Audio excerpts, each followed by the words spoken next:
Well, till I started taking video, Ruby was, blowing bubbles. Yep.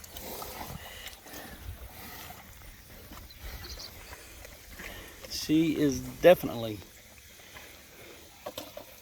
pregnant. And I think Freckles down there in the hole is. So, well, how's everybody going? How's everybody doing? Don't matter how you're going, as long as you're still going. Around here, we're still in, don't have a heat stroke mode. So, yeah, 103 degrees again this afternoon. Supposed to get a break here about Thursday of this week. And I got a 58% chance of rain Thursday and Friday. So hopefully that develops and helps us out here a little bit. Some things to talk about. Sunday, we sent a couple of little barrows down to a nice family down in Joplin. They're repeat customers. I don't know if you can hear that or not. I got a cat that decides it needs to hang out on me. Kitten. But anyway, so they came up, picked them up Sunday morning, got them loaded up and gone. And they're I think they're kind of gearing up to do what we're doing. They've got a boar, young boar, and one or two gilts, I can't remember, but anyway. So they're going to try their hand at breeding and maybe selling a few. And I say good luck to them. I think there's enough room for all of us, for a lot of us, to do this. As things continue the way they are, you know, it's looking pretty rough out there. Food shortages. I've been in 2 Walmarts over the last week and was comparing, just wanting to look at the prices of bacon. And they were completely out. All except for the stuff that was like $9 a pound. It's crazy. A lot of other stuff was still there, but they were completely out of bacon. Just none.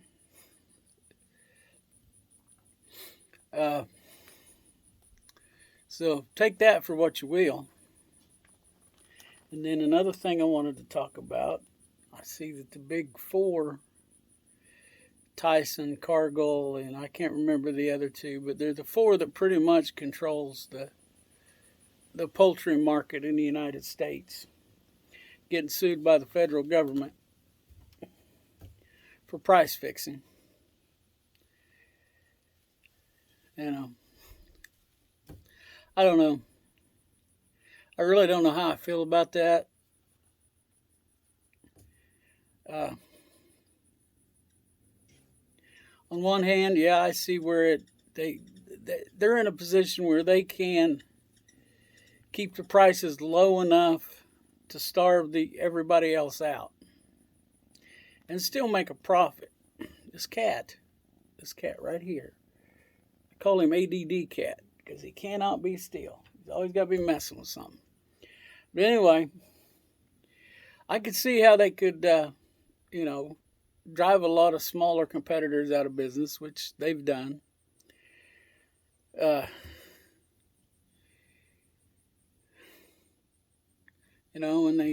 they from the people I know that run the big poultry houses that are in that industry, tell me. They don't treat them very well.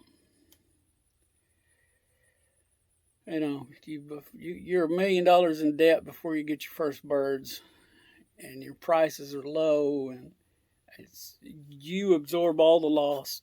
They don't absorb any of that. Uh, it's just a rough business. And business can be rough anyway. I mean, you know, it just can be. I know that my dad and I built yards 30 years ago. And long towards the end of the summer, we'd do pretty good. But come the next spring, we'd have trouble getting jobs again. And then, you know, the contractor would call us, hey, can you come put this yard in for me? Yeah, this is what it's going to cost you. Oh, well, I had a guy doing it for me last year that he could do it for half that. Well, you probably ought to call him. Well, I can't call him. He's not doing it anymore. It's because he done priced himself out of business, you know. So when you're in business, you got to take care of that bottom line. You know, you're not in it as a charity. You can help people out. I mean, for some reason, there's this thought amongst a lot of people that if you expect something in return, then you're a bad person. You're not helping anybody. Well, you know, if you've got a business and you hire somebody, you've helped that person. You know, you give them a job, you give them an opportunity to earn and have money in order to buy things, you know. But for some reason, that's looked down upon today in our society. But I think, just thoughts of an old fat guy, that people are about to get a rude awakening. Things are about to get tough. So anyway, I'm going to move on from that. Marley's Creamery, Carthage, Missouri. I put out a video that was just about them a couple days ago. Well, they have come... No, that's not the proper phrase. The Missouri Department of Health and Human Services or Senior Services, I don't know. I've heard it both ways. But anyway, they've made a decision. Okay, now the problem was, they did a live on it. I shared it on Facebook, and, you know, I put it out as much as I could. You know, go to your favorite search engine and look up Marley's Creamery, Carthage, Missouri. And Marley is spelled Marlee''S.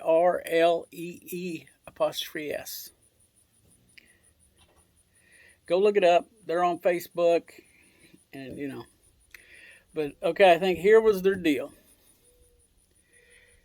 You cannot sell raw milk in the state of Missouri at a retail establishment. Okay. And what was happening was Marley's would drop off milk at what they deemed drop-off points.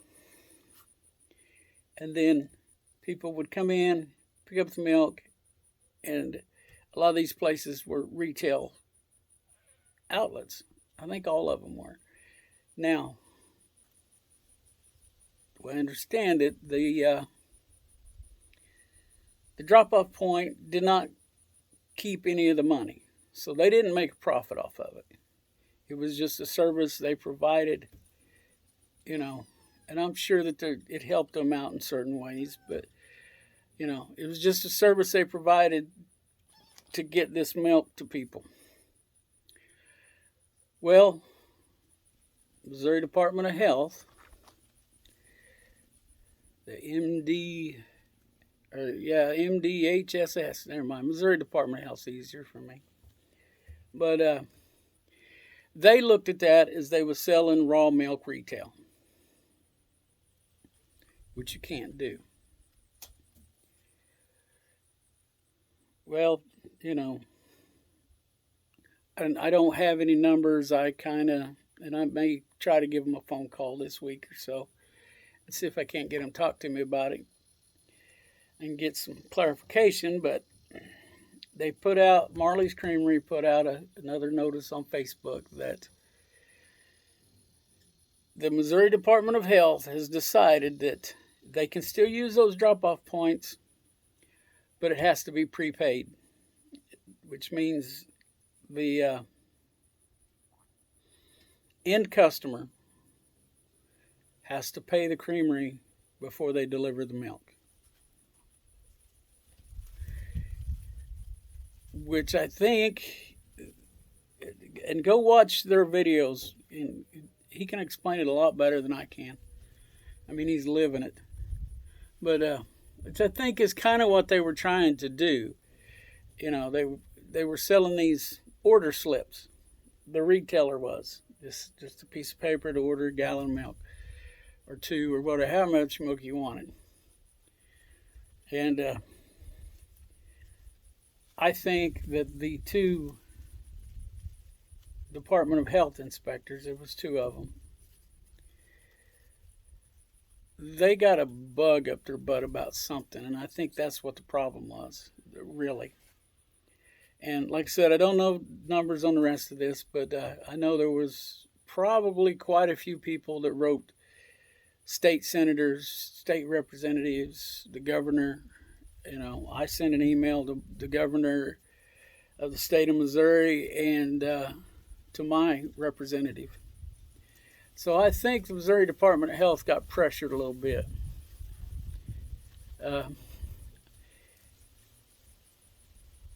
Okay, so that's where they're at. They can go back to using their drop points, but the milk has to be prepaid, which is, to me, is kind of silly. But anyway,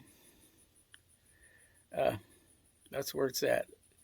And they put an embargo on their milk, which in this case meant that they couldn't pick up their milk and it couldn't be delivered. It was just at the drop-off location. Now, they can still sell from their farm, but, you know, that milk there, well, they can go get their milk now. Of course, it's probably no good. So, even though it has been refrigerated, I'm sure, because they would have to have some kind of refrigeration because, you know, I'm sure not everybody that was buying that milk was able to get there at one time. You know, so, you know, the creamery couldn't show up with excuse me. The creamery couldn't show up with a refrigerated truck and just, you know, pass it out of the back of it. Which they could have, and if they, the way I understand it, if they had done that, they would have been better off. But, you know, the problem is they would have lost money doing that because they'd have had to been there and spent that hour or so. And then would have been fewer people came because they couldn't make it at that time. They got jobs, they got appointments, you know, they got life just like all of us. So, but I think what it really comes down to, although this to me was a pretty gray area, and I think that I can actually, in this case,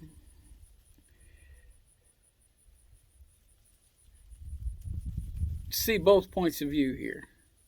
You know, I can see how it looked like it was retail milk sales, but on the other hand, you know, of course, here's the deal. I think you should be able to buy raw milk. Just put it under the inspection, put it out there for sale, be done with it. It's better for you. I mean, it's way better for you. Now, I know there's certain people that can't. But yeah, that's okay. If you can't, you can't. I understand. I'm not saying force people to drink it. I'm saying it should be sold. So anyway, that's where that is. I'm sure we haven't heard the end of this. Because like I said, I have this feeling, got no evidence, Nose itches. I got no evidence to prove it, but to me, it seems like a couple of inspectors got a little self-important. They got mad. They got upset. Something, I don't know, and then decided they was gonna show these people that they can't disobey the law. They can't break the law. We're going to show you how much power I got. So, if you're in the government inspection business, you know, or I don't know, the government and government employees sometimes overreach.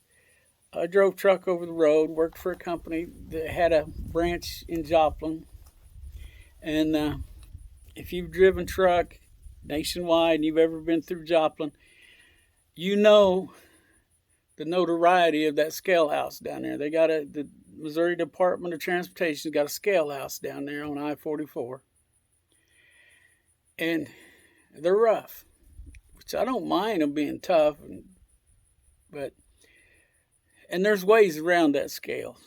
I mean, it puts you out of your way a little bit, but there's ways around it. Well, I was coming in and I was in a hurry to get back home. And me and my co-driver, we just decided to come on up I-44. Well, the scale house was open. So we pull in there and I'm thinking everything's okay. Well, we got a bad tire. And, of course, they pulled us around and, and that it pulled us both in, pulled our log books, looked at all of them. We had them in good shape, so that wasn't a problem. But the guy in charge of the scale house that day looked me dead in the eye and said, probably wouldn't have pulled you in for this. He said, but your shop manager up there said he come down here and he tried to tell us how to do things. So now we're pulling every one of your trucks in that we've got for the slightest thing. So, if you work for the government, some kind of inspection capacity like that, don't let your anger at one person spill over on the whole company. Or, don't get the big head about things. I don't know. That's just my advice for those that do that kind of work. And, I've met some decent ones. I've met some just horrible people,